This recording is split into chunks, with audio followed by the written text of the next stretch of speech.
स्त्रीवाद presenting dead bride. इस कहानी की शुरुआत में हमें एक बूढ़े आदमी को दिखाया जाता है। उसे अपने घर के ऊपर वाले कमरे से कुछ आवाज आती है, जिसे देखने वो ऊपर जाता है। उसे कुछ नहीं दिखता, लेकिन उसे एक खिलौना हिलते हुए दिखता है जो कि अपने आप हिल रहा होता है। अब वो ध्यान से देखता है, उसे किसी का साया दिखता है, जिसे देखने के लिए उसके ऊपर वो चादर डाल देता है, लेकिन उसे कुछ नहीं दिखता। कुछ देर बाद वही साया उसके सामने आ जाता है, जिससे वो बहुत डर जाता है। साया उस बूढ़े आदमी पर हमला करके मार देता है। अब कहानी कुछ साल आगे बढ़ जाती है। यहाँ एलिसन नाम की औरत अपने पति और बच्चे के साथ घर पर रहने के लिए आई है, जो कि ये इसके बचपन का घर होता है। एलिसन अपने पिता के मरने के बाद इस घर में पहली बार रहने के लिए आई है, जहाँ पर आकर उसकी पुरानी यादें ताजा हो जाती हैं। रिचर्ड एलिसन से कहता है, अगर तुम्हें यहाँ ठीक नहीं लग रहा तो हम शहर में शिफ्ट हो सकते हैं, क्योंकि शहर से काफी दूर था। जब ये लोग सो रहे होते हैं तभी एलिसन पैरालाइज स्लीप डिसऑर्डर में चली जाती है, जिसमें उसकी आंख तो खुली रहती है, लेकिन वो अपने शरीर को नहीं हिला सकती है, जहाँ पर उसका हस्बैंड उसे शांत कराता है। बचपन में वैसे ही उसके पिता शांत कराते थे। सुबह हो जाती है। रिचर्ड ऑफिस जाने के लिए तैयार होता है। एलिसन न्यूज पर एक पैरानॉर्मल प्रीस्ट को देखती है, जो कि बताता है कि उसने एक आत्मा से बात करके एक बॉडी का पता लगाया है। ये सब देखकर एलिसन को लगता है मुझे भी इससे अपने बारे में बात करनी चाहिए। रिचर्ड के घर से जाने के बाद एलिसन साफ सफाई करने लगती है। उसे एक कपल का फोटो मिलता है, जिसे देखकर उसे कुछ नहीं समझ में आता। वो थक कर बैठ जाती है। तभी उसे बाथरूम से कुछ आवाज आती है। वो जाकर देखती है तो वहाँ पर नल खुला होता है और बेसिन में पानी भरा होता है। वो नल को बंद करके वॉश बेसिन को साफ करती है तो उसे कुछ बाल मिलते हैं, जिससे उसे बहुत अजीब लगता है। एक रात को ये लोग डिनर कर रहे होते हैं। तभी रिचर्ड कहता है कि मुझे एक बिजनेस ट्रिप पर जाना है। एलिसन कहती है तुम्हारे साथ तुम्हारी सेक्रेटरी भी जा रही होगी, तुम मत जाओ, क्योंकि रिचर्ड और सेक्रेटरी का अफेयर होता है। अगले दिन रिचर्ड ट्रिप पर चला जाता है। इधर एलिसन रात को सो रही होती है। तभी उसे फिर से पैरालाइज स्लीप डिसऑर्डर हो जाता है। उसे वॉकी टॉकी पर अपने बच्चे की रोने की आवाज सुनाई देती है। साथ में एक और आवाज आती है जो कि कहती है मैं तुम्हारे बच्चे को उठा ले जाऊंगी। वो रिचर्ड के पास फोन करके सब बताती है। इधर रिचर्ड अपनी सेक्रेटरी के साथ होता है।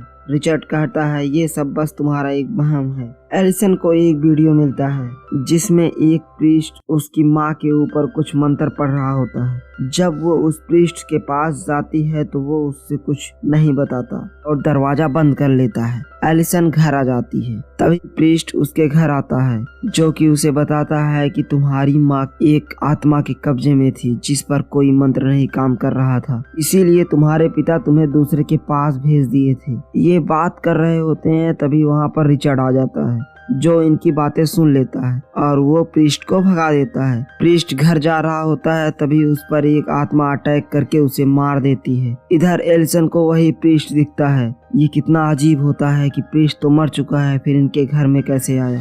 इधर एलिसन को कुछ आवाज आती है, जिसे देखने के लिए वो जाती है, जहाँ पर वही आत्मा उसे खींचने लगती है। तभी रिचर्ड आ जाता है और आत्मा वहाँ से चली जाती है। इधर इनके ऊपर आत्मा अटैक कर देती है। ये लोग किसी तरह बच जाते हैं, लेकिन वो आत्मा इनके बच्चे को उठा ले जाती है। रिचर्ड पुलिस को फोन लगाता है। पुलिस आकर छानबीन करती है, लेकिन एलिसन को पता होता है कि उसके बच्चे को आत्मा उठा कर ले गई है। पुलिस उसे कभी नहीं ढूंढ पाएगी। अब ये उसी पैरानॉर्मल प्रीस्ट को बुलाती है, जिसे वो टीवी पर देखी थी। प्रीस्ट आता है और वो कुछ दिखाता है। कहता है अगर यहाँ कोई बुरी आत्मा होगी तो इसका रंग चेंज हो जाएगा।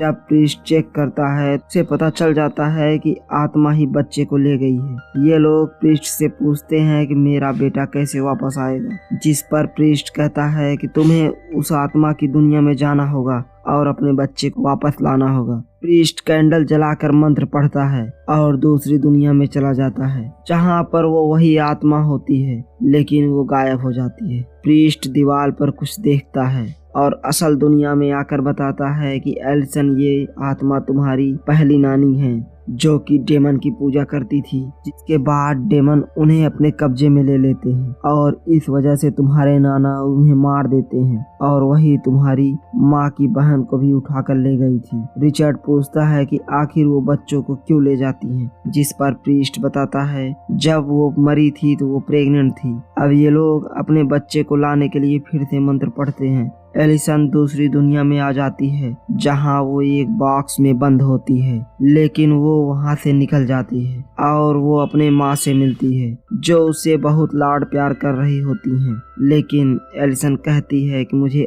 असलियत पता है। तभी उसकी माँ असली रूप में आकर उसका गला दाबने लगती है। इधर असल दुनिया में प्रीस्ट रिचर्ड से कहता है कि मेरा बैग लाओ ताकि मैं एलिसन को उस दुनिया से बाहर निकाल सकूं। रिचर्ड जाता है जहां वो अपनी सेक्रेटरी को देखता है, लेकिन उसे पता था कि ये वही आत्मा है। अब दरवाजा बंद हो जाता है। यहाँ पर रिचर्ड को आत्मा अपने कब्जे में कर लेती है। दूसरी दुनिया में एलिसन अपने नाना को देखती है और नानी को भी अपने हाथों से अपना गला काटते हुए। एलिसन अपने पिता से मिलती है जो कि कहते हैं कि तुम यहीं रुक जाओ, लेकिन एलिसन कहती है बस मैं अपने बच्चे को लेने आई हूँ। उसका पिता उसे रास्ता दिखाता है जहाँ वो देखती है उसके नाना नानी को दफनाने के लिए ले जा रहे होते हैं। वो कब्र पर जाकर अपना बच्चा मांगती है। इधर प्रीस्ट कमरे में आकर रिचर्ड को आत्मा से आजाद कराता है और बैग को लेकर एलिसन को बाहर निकाल लेता है। एलिसन पूछती है